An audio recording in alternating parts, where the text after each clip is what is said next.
grâce de Dieu pour pouvoir annoncer les merveilles de l'éternel. Vous savez, le message est un grand mot. Ce soir, moi j'ai un mot de Dieu simplement. Alléluia, je ne vais pas être trop long. Mais simplement j'ai un mot de Dieu. Parce qu'un seul mot de Dieu, il peut tout changer dans ta vie. Vous savez, j'ai senti l'appel de Dieu lorsque j'avais que 8 ans. J'ai vu un escalier tout blanc et des anges monter et descendre au milieu de ma chambre. Et j'ai senti l'appel de Dieu à l'âge de 8 ans. Aujourd'hui, j'en ai 30 et pour la première fois, j'annonce la parole de Dieu. On va faire le texte d'ouverture, alléluia. Dans Romains chapitre 5, verset 12. Et dit c'est pourquoi, par un seul homme, le péché est rentré dans le monde. Alléluia, cet homme, on voit dans l'origine et dans la jeunesse. Cet homme, c'est Adam. Lorsque Dieu l'avait créé, il l'avait créé sans défaut parfaitement. Il l'avait créé avec une parfaite innocence, capable de s'approcher de Dieu. Et Dieu le prit, le plaça au jardin d'Éden, qui veut dire réjouissance et délice. Adam se réjouissait de la présence de Dieu. Adam faisait partie de la couronnement de l'Éternel. Adam avait une vocation avec Dieu. Et un jour, Adam va appeler chaque animal un par un. Il va l'appeler, toi tu t'appelleras lion, toi tu t'appelleras léopard, toi tu t'appelleras tigre. Mais il y a un moment où il appelle un animal, il ne se rend pas compte qu'il va être un piège pour lui. Il va appeler, il va dire toi, tu vas t'appeler serpent, qui veut dire un corps démembré. Qu'est-ce que ça veut dire un corps démembré? C'est quelque chose que tu as, mais qu'aujourd'hui tu n'as plus. On va arriver au point.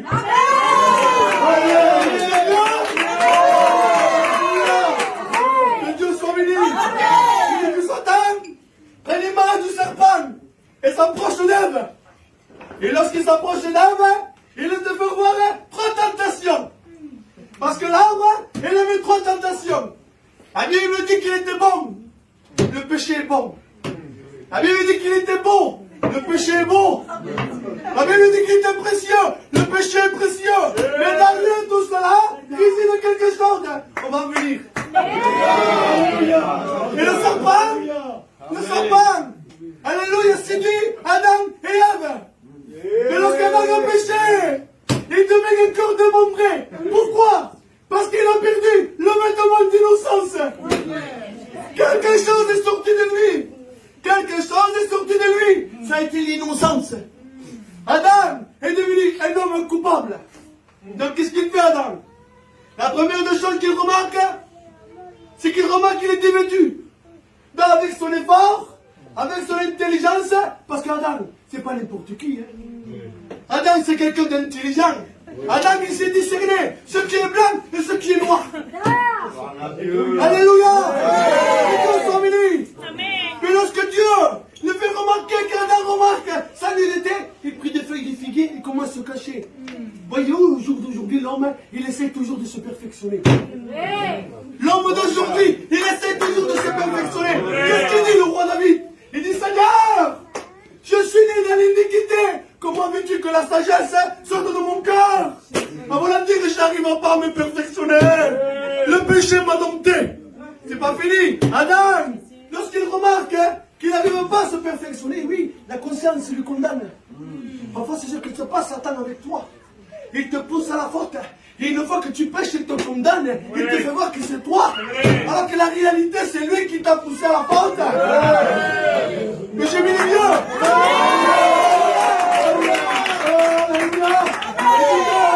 Adam, il ne s'arrête pas là. Il va plus loin. Parce qu'Adam, il y a 2 chances à lui.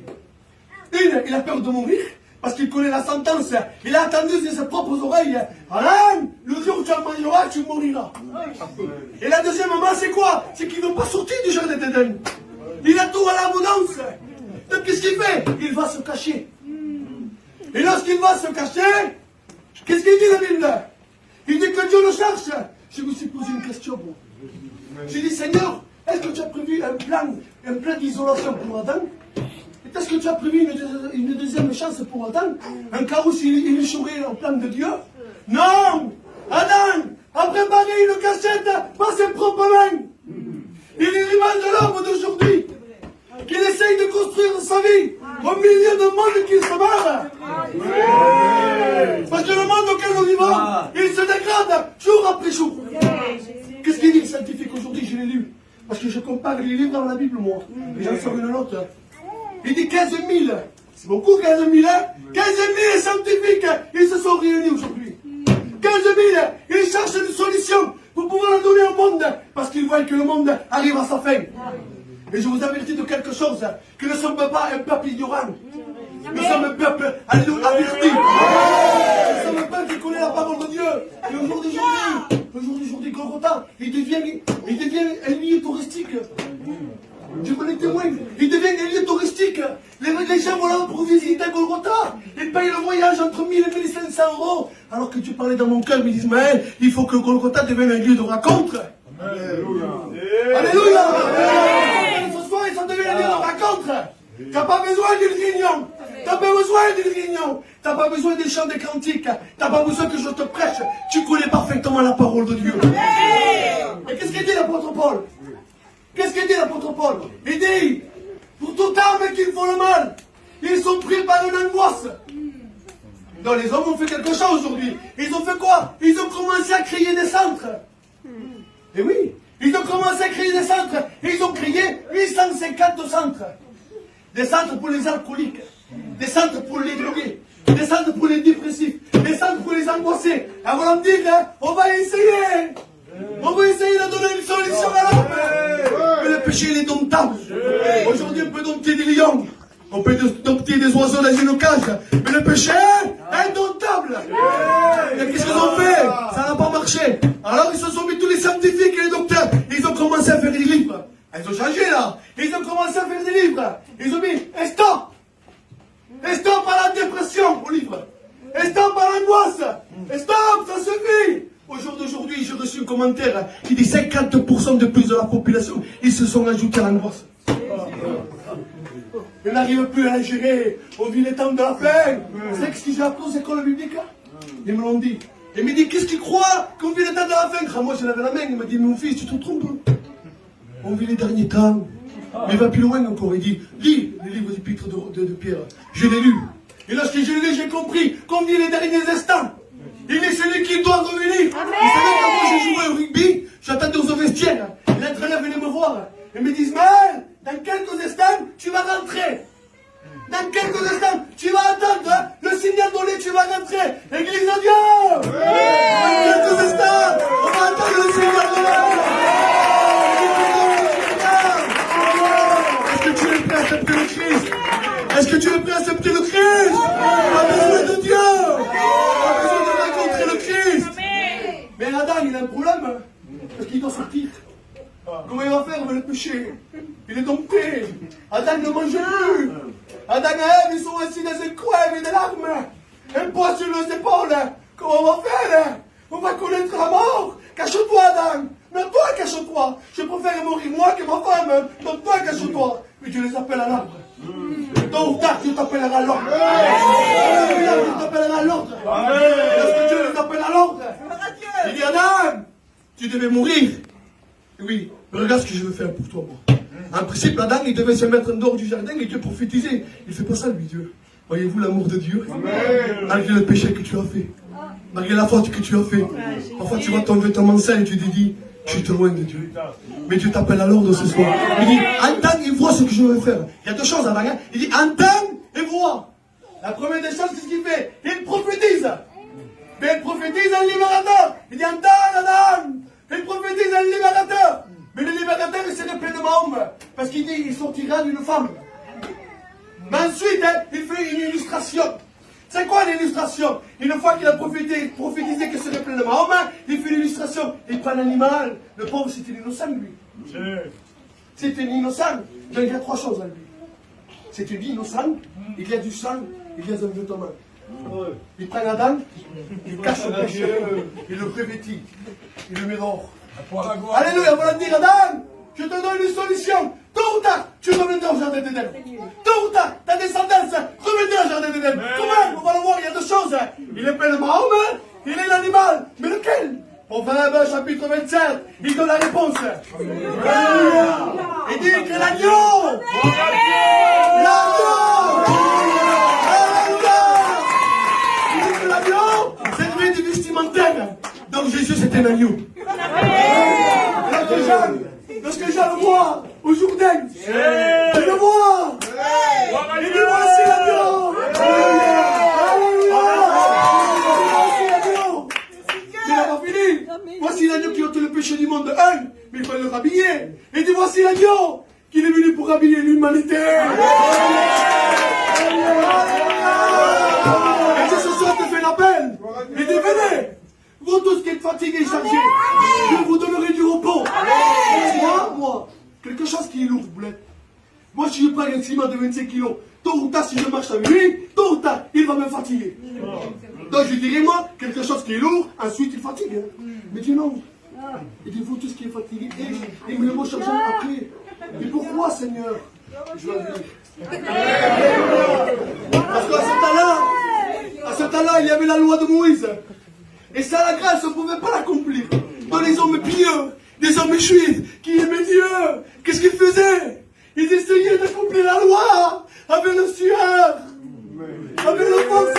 Ils mettaient les genoux à terre. Ils disaient, Seigneur, comment je vais faire pour entrer au ciel? C'est ce qu'ils pensent, Job. Qu'est-ce qu'il dit, Job? Le ciel, il est inaccessible. Il dit, si je pourrais arriver jusqu'à toi. Pourtant, Job, c'était un cœur intègre. Il craint Dieu. Il aime Dieu. Il fait des sacrifices lorsque ses enfants pêchent. Comment se fait-il qu'il ne peut pas rentrer au ciel? Et l'Esprit parlait dans mon cœur et me dit, Ismaël, il n'y a personne qui peut briser la distance. Personne qui peut briser la distance. Aucun homme peut s'approcher de Dieu. On va faire, et Dieu fait un appel. Et devenez, vous tous qui êtes fatigués et chargés, je vous donnerai du repos. Alléluia. Il t'appelle ce soir. Il t'appelle à revenir à Dieu. Parce qu'il y a deux choses.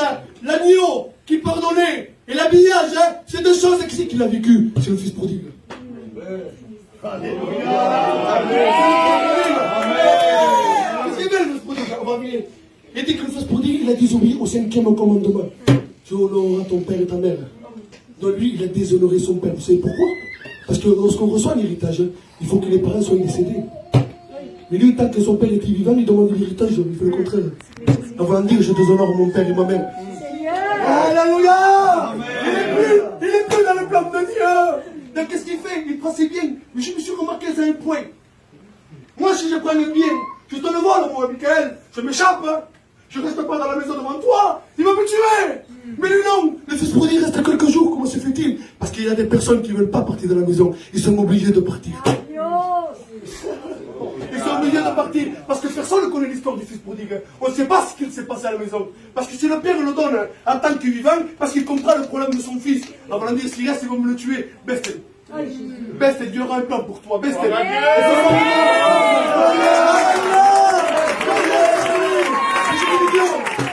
Il est parti dans un pays éloigné. Moi, je me suis posé une question. La Bible ne dit pas où il a atterri. On ne sait pas. Un pays éloigné. Sans GPS, sans boussole, sans carte. Il faut le faire, hein. Marcher, sans boussole, sans carte, sans GPS. Aujourd'hui, moi, sans GPS, j'arrive même pas à McDonald's. Et lui, il est arrivé à un pays éloigné. Comment se fait-il? Eh oui, le péché, tellement si loin que tu n'arrives plus à retrouver la maison. Alléluia. Tranquille, là. Que Dieu soit béni. Mais je me dis, Dieu, comment tu fais le fils pour revenir? Comment tu fais le fils pour revenir? Comment tu fais pour revenir, mon fils? S'il n'y a pas de boussole, pas de GPS, il se rappelle quelque chose. Il se rappelle du Père. Alléluia. Parce qu'il se rappelle du Père. Il dit la parole de Dieu est pour lui une boussole. La parole est pour lui GPS. Il n'y a que la parole de Dieu qui peut te faire revenir à lui. Dieu t'attend avec les bras ouverts. Quoi qu'il t'en fait, Jésus t'aime. Ton foyer, c'est le Christ. Tu as besoin de l'équilibre dans ta vie. C'est le Christ. Dieu a tant aimé le monde qu'il a donné son fils unique. Et tu fais que quelqu'un que ne périsse point, mais que tu es la vie éternelle.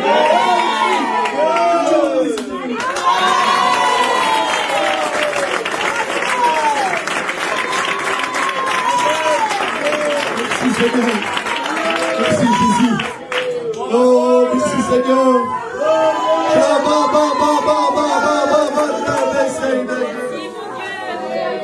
Merci Seigneur. Merci Jésus. Alléluia.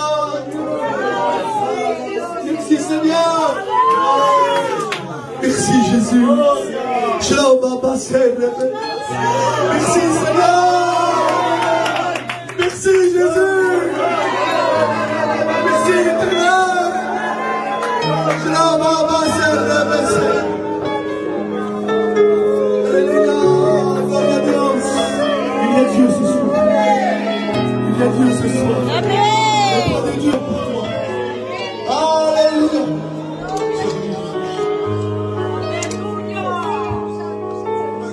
Yo quiero ser, aleluya, perfume y agradable, que suba hasta tu trono.